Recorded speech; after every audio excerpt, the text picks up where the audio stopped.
भौजी बात तो निवेश भैया से देश देहात डॉक्टर मन ही ना भावे मन ही ना भावे हो मन ही ना भावे बात है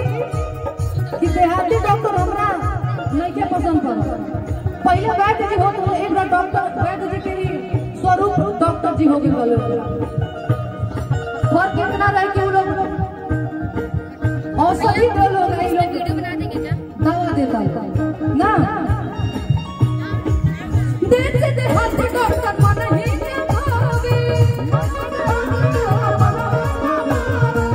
मन ही ना भावे हो मन ही ना भावे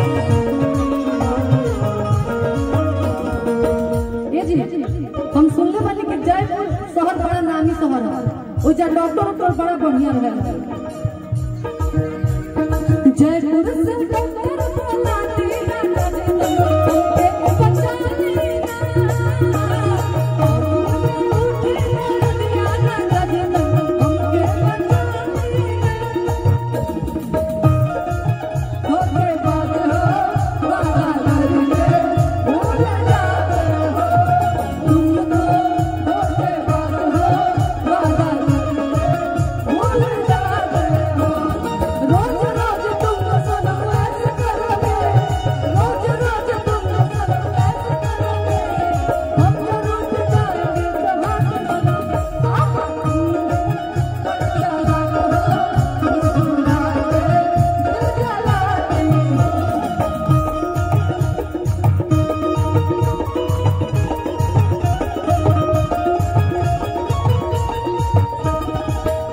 एक बच्चा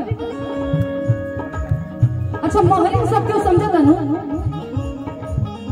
महरी लोग जब बच्चा होता लगता उन लोग आई लोग नाड़ा इकरे करते गौवा के महरी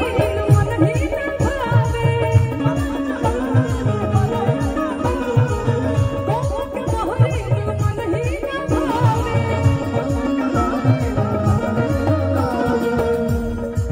अब बलिया शहर में बड़ी अच्छा महरी लोग रहेला जो कि बड़ा अच्छा से बच्चा के ध्यान रखेला